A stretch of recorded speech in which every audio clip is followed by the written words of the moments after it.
Welcome to Conversations with Tenzin. I'm doing this podcast because I meet a lot of wonderful people on campus and in my life. I don't want to forget these people and especially their stories. So today I have Bish Sanyal, who has been a mentor and now a good friend, and he is the director of the SPURS program here at MIT. I'm going to be starting by asking, what was your journey like till here? I did my undergraduate degree as an architect in India. I was looking for a job after I graduated, and it was hard to find a job. My father, who was a civil engineer and built bridges around the world and India, also in Bhutan, Nepal, etc. So he told me, "Why don't you work with me? I will give you much higher salary, and you will learn." And I told my dad, I said, "I am an architect. I don't know much about building bridges." So he said, "Well, you learn. I'll put you on the site." I said, "If you put me on the site and I can live on the site, I'm willing to take it on," because I didn't want to stay at home. I had got used to staying outside on my own, in the dorm, and I left a very interesting life there. I felt trapped, like if I had stayed at home. So I said, "Can you put me in the site?" He said, "Are you sure you want to be on the site?" I said, "Yes." He said, "Do you know what the toilets are? Do you know what the accommodation is going to be?" And I said, "I'll figure it out." It was very bad because it was a construction site. Yes. Construction site. He put me on the construction site, and I was in charge of building this bridge. First night, I remember, it was a rainy day in India. So you don't pay daily labor, on a day they have not worked, because they couldn't work because of rain. And so I'm in my little shack. Somebody knocks on the door. A lady with two kids saying, "Sir, can we borrow some money from you?" I said, "What do you mean?" And she said, "We didn't get to pay today, and I have no savings." And I thought, "This is terrible." So I called my dad, because I knew that if I start a procedure that he doesn't like, that I have to handle that. So then he told me, "Please don't start doing these things, because all the other contractors, they will get upset that we have started giving advance to daily workers. Others will be demanding." But I said, "So what are they going to do?" How are they going to eat? She's telling me that they have no money, they have not a cent. How do you expect them to work tomorrow? This began my journey of moving out of architecture, which was for me, because I like aesthetics. I like beautiful design. And all of a sudden, I realized that what I was doing in aesthetics and design was insignificant compared to the kind of problems that India was facing, challenges in terms of our employment, labor, construction labor. And gradually, I started thinking, I want to do something in development. And so when 2 years passed by, and it so happens a communist government comes to power in the state I'm from, West Bengal. All the big industrialists' houses were garrowed by laborers who build a human chain and would not let anybody to get out of the house. We happened to be one of those people. And so we couldn't go anywhere. It was in middle of summer, almost close to summer, I remember. And so my father told me over dinner, he said, "So what's your plan? What are you going to do? We can't do the work. The project is stalled. Why don't you go abroad and get a degree?" And I said, "Which degree?" Because I was not involved in that much in architecture anymore. My mind had moved more towards economics and how to create employment, how to make employment for these poor people. So I said, "It's too late. It's already April or May. How will I go?" She said, "Well, we have a friend who worked for the Ford Foundation. Let me talk to him." We talked to this guy, and I had done an internship with Ford Foundation. That helped. I had done it as my fourth year. And so we sent the application to University of Kansas, Lawrence. And I thought master's in architecture. I had all the details. Architecture, right? I did an undergraduate in architecture. I had created a nice portfolio of work. So I said, I'll apply in Masters in Architecture because I don't know what else to apply to now in this such a late stage. So I applied, I got accepted. Of course, without any funding because they had no money at that stage. They had given all the money. For coming from a wealthy family, which I think one has to acknowledge one's privileges in life, Yes. you know. And then so my father said, okay, go, I'll cover your expenses. I come here to University of Kansas Lawrence doing Masters in Architecture. I come to the classes and they didn't seem to me any more advanced than what I was doing at Indian Institute of Technology, Kharagpur, which was one of the best architecture program in India. Yes. And so I thought, and at that same year, the department was expanding to create a new department of urban planning. Oh, okay. Okay, and the guy who was running it, Dr. Thomas Galloway, took me aside. I don't know how he met me, and said, "Look, you are more of a planner, I think, than an architect. Why don't you shift to masters in urban planning?" So I said, okay, I have architecture degree, and to have urban planning, it'll be better for You me have in terms of social background, and yeah, economics. and your CV is you are more broader, right? Yes. So I would said okay. So I said I shifted, and 3 or 4 months after I shifted, Professor John Friedman from UCLA, who later became my mentor, had come to speak, and he spoke on how development was a real problem, the problems of poor people, that we are not really delivering on their dreams, that this cannot go on. I was very moved by his talk, and then I walked up to him at the end of his talk, and I said, "I would like to work with you." So he told me, "You can apply for PhD if you want to apply for PhD at UCLA. It's competitive, but apply. I mean, if you get good letters from your advisor."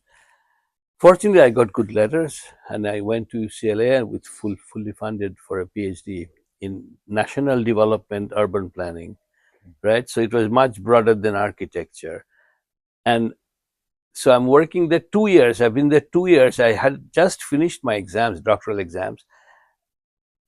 A person who was senior to me 1 year before, an Argentinian woman, I had helped her to prepare her presentation for her doctoral exam because I was very good with visual things, coming from architecture. One day she calls me she had got a job at the World Bank. She calls me from the World Bank saying, "Look, we are looking for somebody to go to Africa. And do you want to go? And you can be there you have to evaluate this major housing program. And what do you think?" So I talked to my advisor. "Do you think it's the right thing to do? I would disrupt my PhD." And he looked at me and said, "Bish, I think you are more the practicing type. Take it. And if you can turn this job into data collection, you can collect for your dissertation, that will be nice." And of course, World Bank, as you know, the term World Bank is for young people, it's like, my God, I work for the World Bank. So I took the job. I was posted in Zambia. I loved it because you had a diplomatic car, and this young guy, The facilities. and he coming as a research assistant from there to be treated like a World Bank employee in Zambia. But Zambia was in very difficult turmoil because there was a war on the borders. South Africa was still apartheid. And then other places where also there were guerrilla fights going on. People were coming to Zambia. So it's not so safe. Oh, no, not at all. And I think that's the reason why somebody like me was hired. I don't think many people would have gone. If they were married, family, they'd have said, "Listen, I could do better." Right? So anyway, I go there. I had never been to Africa before. That was also very wonderful. As I arrived there, they give me a project, why poor people are not paying for the World Bank loans for building houses and for the services. It's a long story. In that argument, the World Bank people were saying, "We created a very good project. You have not implemented the project well. You have never implemented the cost recovery mechanism." And the Zambians were saying, when the project was designed, the assumptions you made about income are not correct anymore because we are just going through a structural adjustment program and our real income have gone down seriously. People cannot pay. So to test these two hypotheses, I did a household survey. And the household survey, I found that many people were growing food in the city to survive. And this, when I called my advisor, I said, this seems to me an interesting issue. And he said, yes, it is. And I said, because in national development and urban planning, the city is supposed to be for industry and agriculture is for rural areas, right? Yes. So all of a sudden you see food in the city.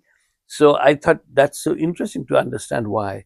And when I asked people, who are these people who are growing all this food, the first assumption was that these are people who are rural, peasants, they don't know any better, and they come to the city that they use their old habits. The study showed that the longer you stay in the city, the more likely you are to grow food. It had nothing to do with culture, because in some sense, to grow food or to build a home, you need land. You don't get access to land as a migrant first time. You need social network through which you find land, you go. So I picked that up as my dissertation topic. The World Bank work was a 3-year project, and I decided to come back to finish my PhD. Wrote my PhD in UCLA. When I came back, I could have gone to the World Bank also, but I think it was a very smart decision to come back. And then I came back to World Bank, to UCLA. I'm finishing my PhD, and by that time I was married, because I had met Diane in a class on regional planning, and we had dated for a while. But then I went to Africa. She went to Mexico with a Fulbright. We had just come back, and we thought we better take a decision, because this is going to fizzle out otherwise. So I had married. I was married by then, but then MIT, 1983, MIT's Department of Urban Planning created this new area called international development, because it was the time of globalization. So there were 4 slots, new faculty slots were created for international people teaching international planning. There was an advertisement. I applied for the job, and so when the offer came, I was surprised, because this image from outside MIT is that it's a very difficult place to be, and it's very hard to get tenure, and it's going to be people are very competitive, etc.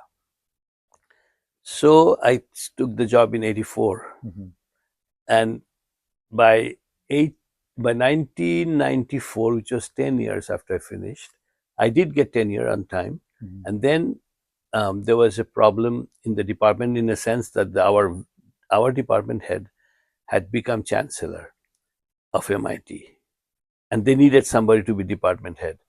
Here I was, not even a full professor, associate professor with tenure, married. My wife was expecting a child. She was working in New York, and they asked me, "Can you be the chair?" And I remember thinking, "Oh my God, how am I going to do this?"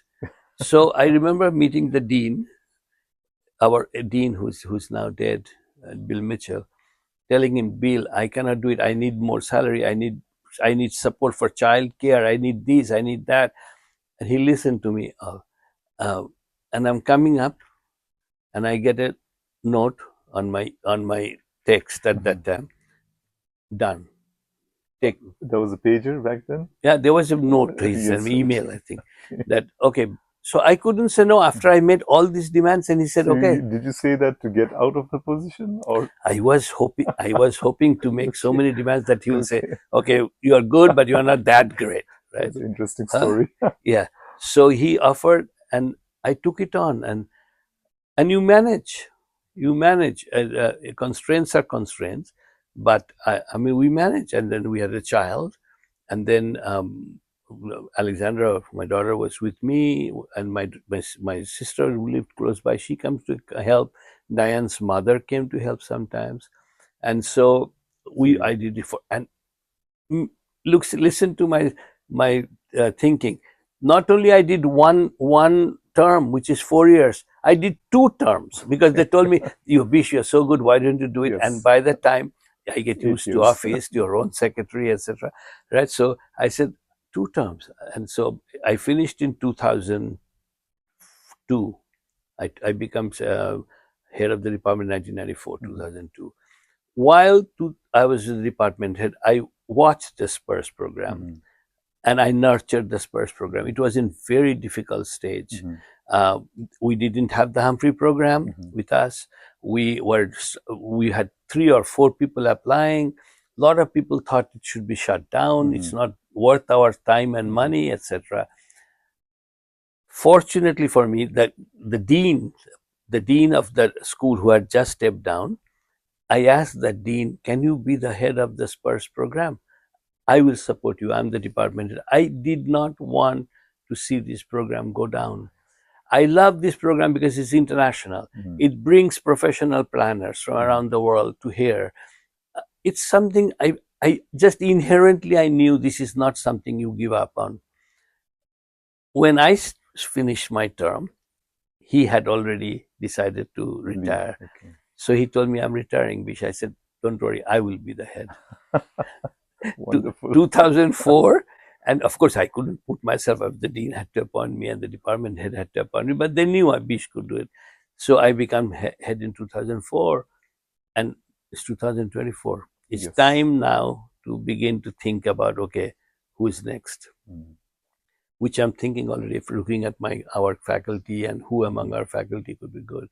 But what I like about the program and why I do it for 20 years is, first of all, I love people from the domain of practice. I am a theoretician. I write on planning theory, etc. But I think the knowledge that a practitioner brings to table is unique. Yes. Is absolutely, in the constraints, the new constraints, new organizational possibilities, that should be the basis for theorizing. So I invented this term called theorizing from practice, and we applied to Humphrey, back to Humphrey. And Humphrey, we were able to get Humphrey back. Thanks. That's why you are here. Yes. And we have worked so closely with Humphrey program, and very, very supportive program. And the 20 years just passed by like that. When you enjoy working on something, doing something, I think time is just... Time is, and it's a pleasure because I have people like you to talk There's so many of you, Yeah. to people. And then I go when I go to, like, we're going to Washington on next week, right, for the conference, with the coordinators conference. Yes. I just love, it's like a small community for me, and they all know each other, right? And the only thing I'll add there is that the notion that I wanted to practice in that program was, when SPURS was created, the program was created in 1967, the assumptions about what educating students and fellows from developing countries was different. United States was a prime power, right, the Cold War. And we thought, we know how to develop, we know how to modernize. The whole world is coming here to learn how to modernize, right? I have learned through all these years that the world is very different. I think this one-way flow of knowledge is obsolete.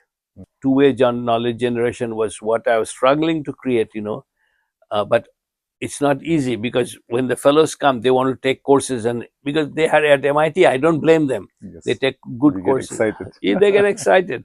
But ultimately, I would like to work in a situation where we put good minds from around the world on solving one problem that is interconnected, like environment. Thank you so much. This has been very insightful. So to end the conversation, I ask this question to everyone. I have always been curious about what motivates people. So different people have different motivation. So what motivates you to do the things that you do every day? What gets you out of the bed? I have a very good life. I have a good family, a job that I look forward to. I have fellows like you. I have all the resources I need. What is there for me not to wake up? I mean, it's incredible what the opportunities I have in life.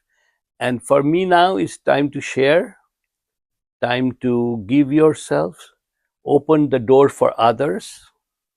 And that has its own pleasure. That has its own pleasure. What also, I have to say that what really keeps me going is I love reading. I love reading because I love understanding new things. And I don't like conventional answers because I don't think they are they are not usually very accurate. They're mostly ideological. So I got very interested in a project that I did when I was at MIT in 1990s with the Ford Foundation, looking at projects of income generation around the world. And I learned in that project, that was my first beginning to see that governments can play a role. So my intellectual project now, if when I step down, etc., I'm kind of all collecting all this research, is to write about under what circumstances government can perform well, particularly vis-a-vis progressive social policies, doing things for the poor people, right? And I read around that. I'm writing around that issue now a lot, looking for success. I do not want to see this pessimism that nothing works in developing countries. I cannot stand that argument, Yes. and so I'm looking for examples of relative success. And please, if you come across your world and you're in Bhutan or elsewhere where you work, successful projects done by public sector, particularly to provide water, health, food, sanitation to the poor people, share with me, because that's what I want to write I about. would love to. That's what I'm writing about. I would love to share, and I would love to read that book because I think it'll be very, very helpful for many government, because I think now many government people are becoming pessimistic. They see that the future is bleak. So it's very difficult. Very difficult. And people, as you said, Bhutanese young people are leaving. Government says, government employees say, we don't have enough money, and what are we going to do? All of that is true. But we are not going to abandon these countries. Yes. Somebody has to stand up and say, I'm going to lead. And you lead not by saying nothing works. You lead by saying, we have done a few things and we can do. Let's do it. All right? On that's the theme. Thank you. Thank you so much, Bish, for talking to me today. And thank you for listening to Conversations with Tenzin. I'm doing this podcast because I meet a lot of wonderful people. I have met a lot of people. I keep meeting. So now I've decided that I want to, remember them, and not just the people, but especially their stories. This is the reason why I'm doing this podcast. So thank you so much. Thank you very much.